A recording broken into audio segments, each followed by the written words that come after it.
Hello, welcome to successfultrading.com for this daily market recap for March the 24th, 2020. Wow, what a day. We have a lot to go through, but I'm gonna try to keep the video as short as possible since yesterday's video was a little bit longer. We had some disappointment and then we had some hope. So that's how we could summarize this daily market recap. So without any further ado, let's just go ahead and get started. All right. Okay, let's start with the disappointment. The disappointment was Netflix. So yesterday was good. Today wasn't so good for Netflix because of the poor trading. Not really. I mean, the market's gonna do whatever that the market wants to do. It's up to me and you as a trader as traders to determine what we get out of the market. So here is where we closed yesterday on Netflix at 360. So 10 points gap this morning. So position that I had open from the open, they gave some gain, but I chose not to sell them, and in order to make profit on them, I really needed to act it very quickly. So here's the 15-minute chart. So typically I sell these things because outside of the Bollinger on the first one, but then again yesterday if you sold it you would have missed all of this. So what was to do? So eventually very frustratingly so end up giving back most of the gain that we had. Well, that's part of trading. So you win some, you lose some. So we moved on. The common trend that we are going to be seeing now, and that's really the major takeaway all of this week's going to be, the market may have reached a bottom. Let me repeat that. The market may have reached a bottom, meaning that opportunities on a great deal of stocks are going to be showing as of now. Let's do something on here. Let's go to Finwiz very quickly because they have a nice way of doing that. If I go to home, okay, you see this?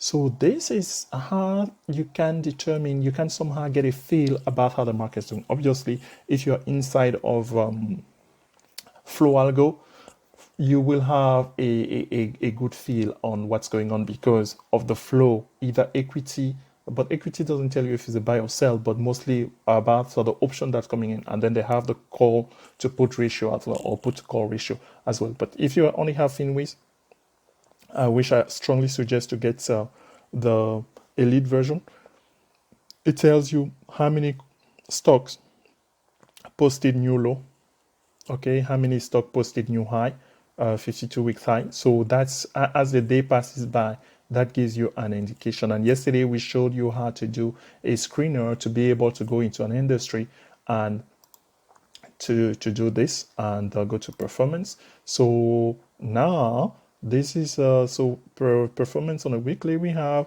another sector on here, services, where something going on, but the leader is still technology. So if we click on technology, and for us, as we said yesterday, right, I'm doing this again, guys, because sometimes I go fast in my video.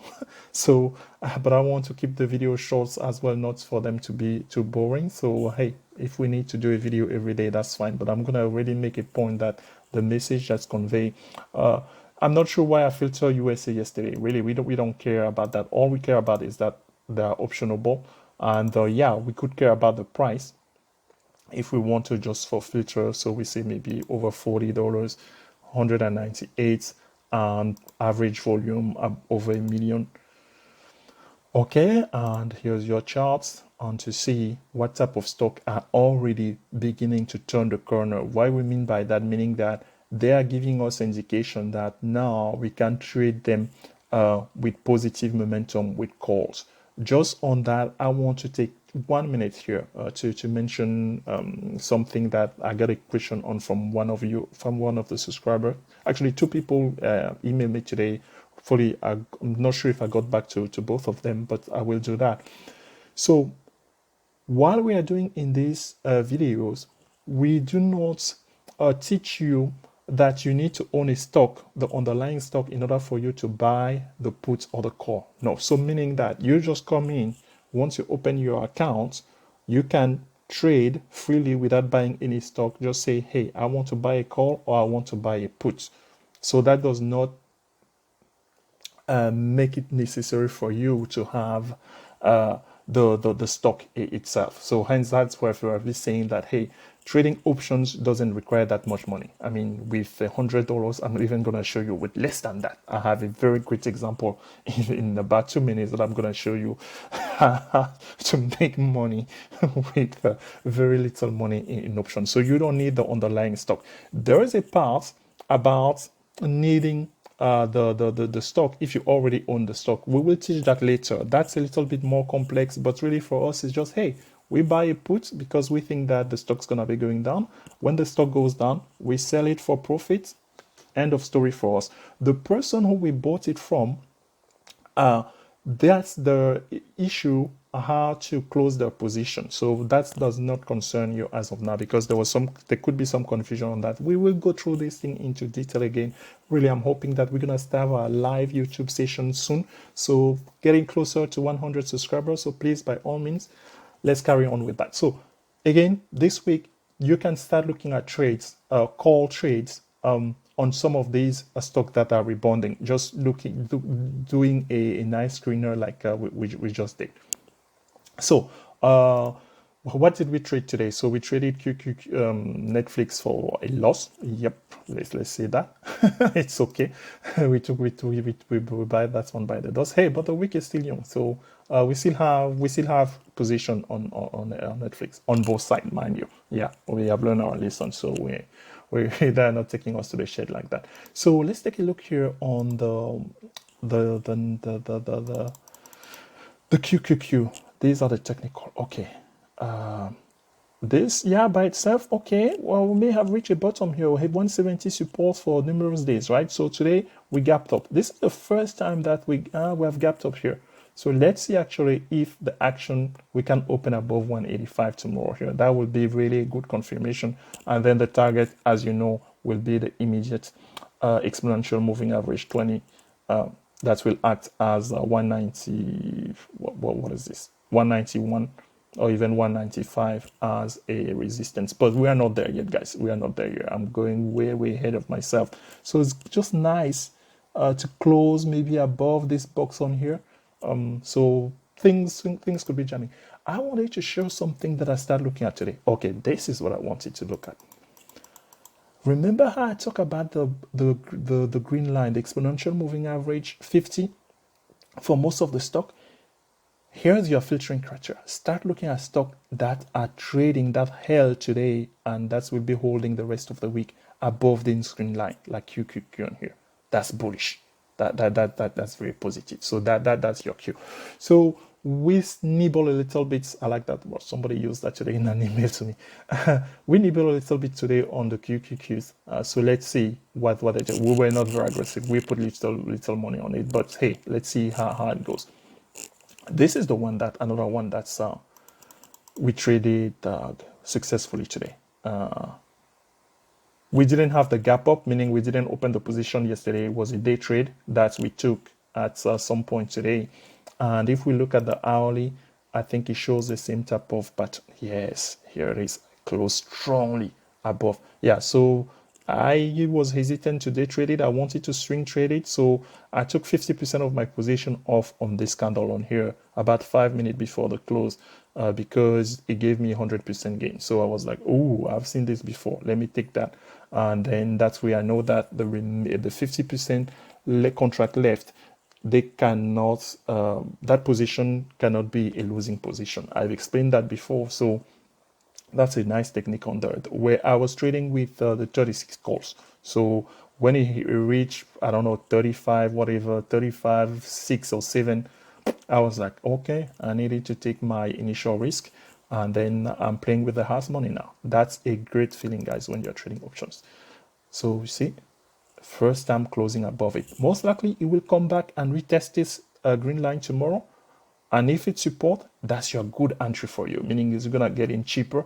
And really, we can start looking at maybe some long-term trade on here. Speaking of long-term trades, here's the trade that, what do I want to highlight here? Oh man, so many things to highlight on here.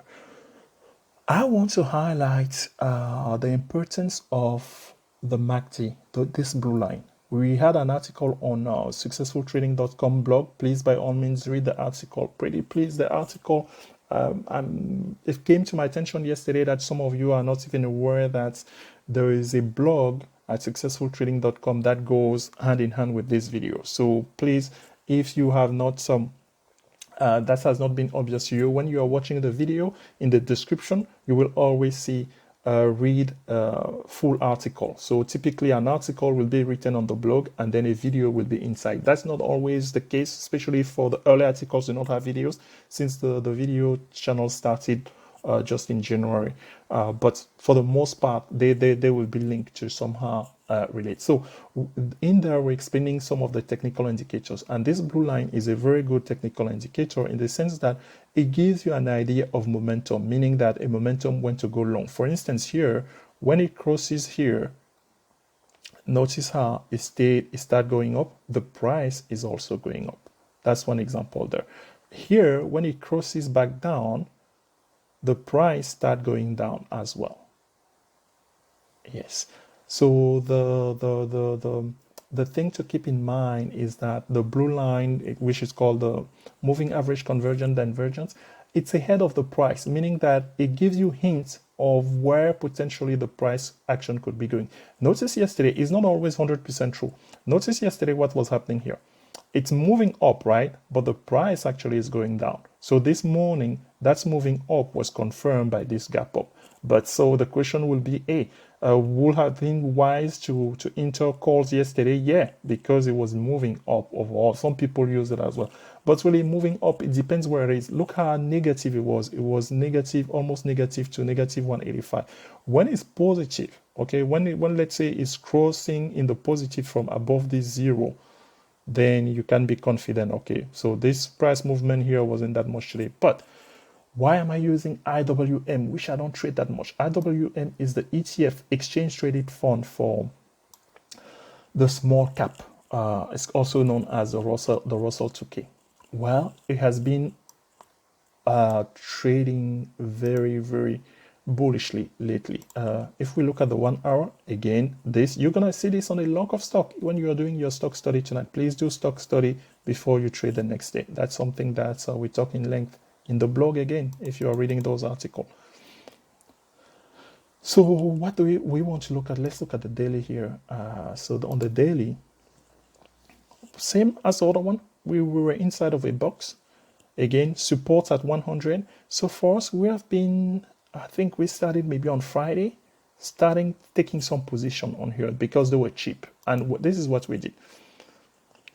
Here's the example here. I just filtered on here. So don't worry about the portfolio, just worry about this line.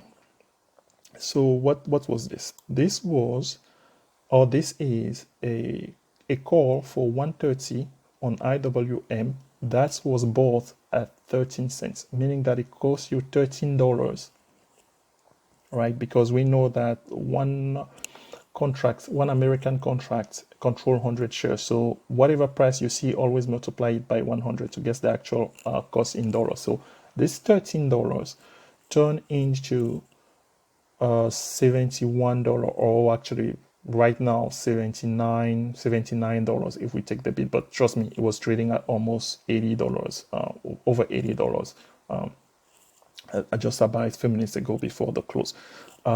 So this is a return of 490%. So here's an illustration of, hey, you don't need that much money to trade options. If you were to come and when did I exactly buy it? I'm not sure. Let's see if I go here and say IWM, say save. Oh, I need to go to history.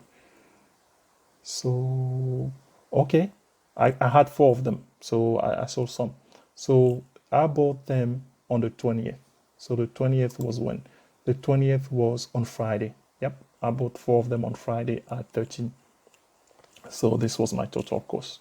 So from 13 cents, so imagine this cost then multiplied by the other one. Oh, I want to show you next the option side of this. Actually, I want to show you this. Let's move this here. So, okay. So the question here, the learning here or the takeaway here is how to choose your expiration date, because typically I will in my day trade I will use weekly options, but in this one I didn't. My whole plan here is what? My whole plan is that at some point the market was going to start to bottom and start going up. So I gave this time when I bought these cheap calls. So that's what happened on here. And so you can see that somebody who, if you bought this yesterday, you got a return of 887%. People who bought the weekly, there is nowhere here where you see a return of 800%. Okay, that's something that we need to be learning and focusing on in the future. Meaning, one key important variable, again, we wrote a blog on that. We have a full blog explaining this in detail, is the implied volatility.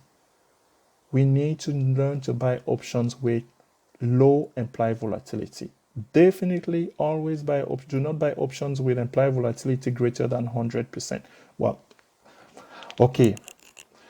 In regular times, right now, if I tell you that, most likely you can spend many days without trading because all of them, they are jacked up. They are above 100. But typically, that's what you want. And you can use this curve to show you when somehow is the lowest. Notice how we reached this nice low here.